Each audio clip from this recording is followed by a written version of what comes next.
the sea toilet doesn't work. I've opened the valves and tested them, so the only thing for it is to service it.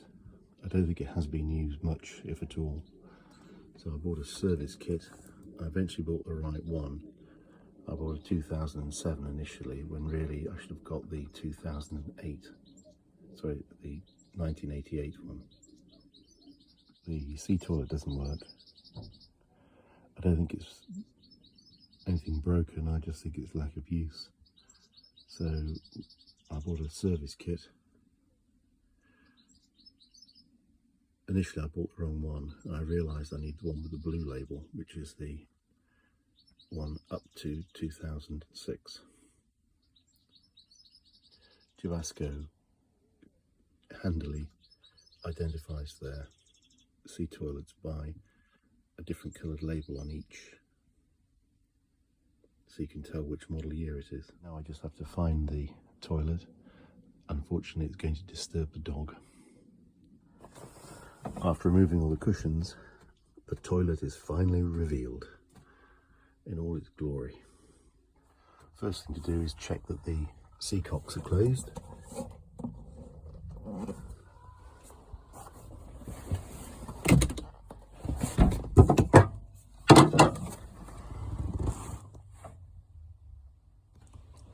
That's good. Now, I've repaired one of these before, and that was just to replace the joker valve, which is down here.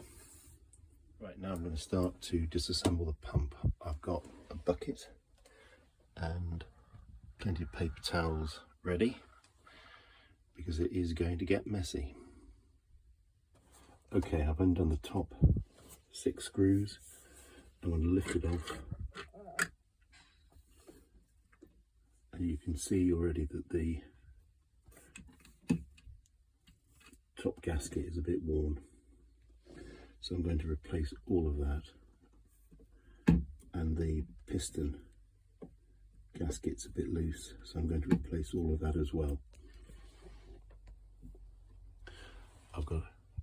Just need to find out which is which from my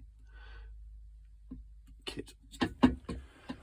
I've replaced the main gasket, and I've replaced the spring, and I'm just about to replace the O-ring on the piston. I've dismantled the handle, and I'm going to replace the top valve unit, or the top seal. When tightening the screws up, do them diagonally.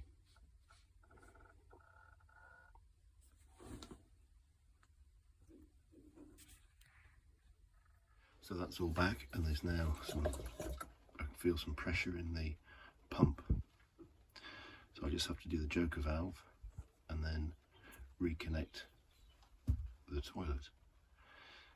The joker valve is right down here, and this is going to be where the water comes out. There we are, the screws removed and the joker valve is free, although this is where all the water comes out of. It's a bit of a pain, this.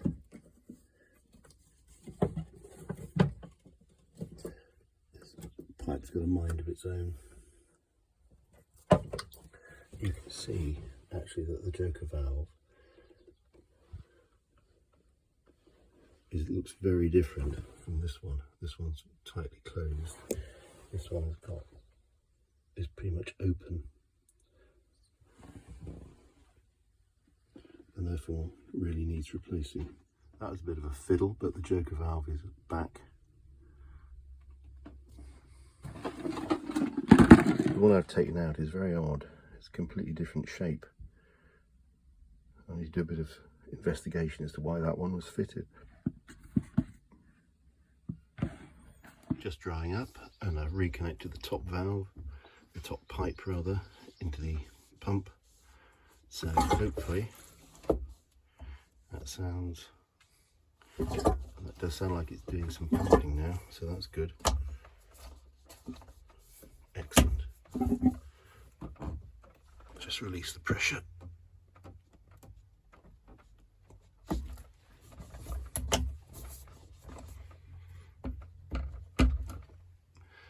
dry up and then let's test it. Now I've not replaced the bottom valve for the bottom of the pump. Everything seems to be in good working order, so I think I'll leave that and I'll do it if it needs to be done later. Right, this is a moment of truth. I'm going to see if I can test and make sure it doesn't leak. Got to open the seacocks. Right, so it's all ready to use. Switch the flush control to open. Draw some water in. That draws water into the system. You can then be used. So there's a little bit of water in the bottom.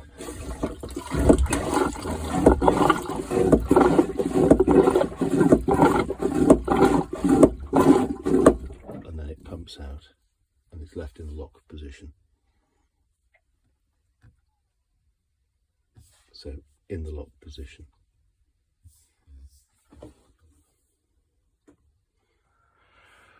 Okay, the toilet is now fixed and working.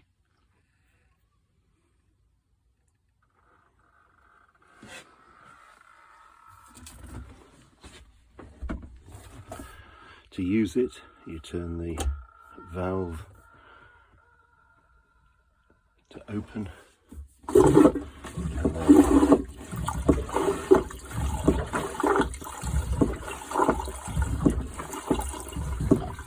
pump some water in to the system through the valves. Then when you're ready to flush, you switch it to the closed position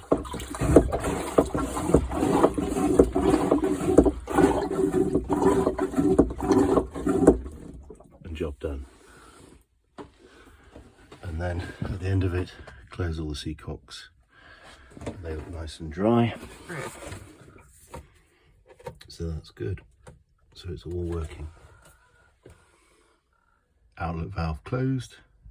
I'm going to pop back in the morning just to check that the plumbing is still tight and nothing has leaked. So I'm not going to put it away. Well, 24 hours later and it all feels nice and dry. So I think that's a job well done.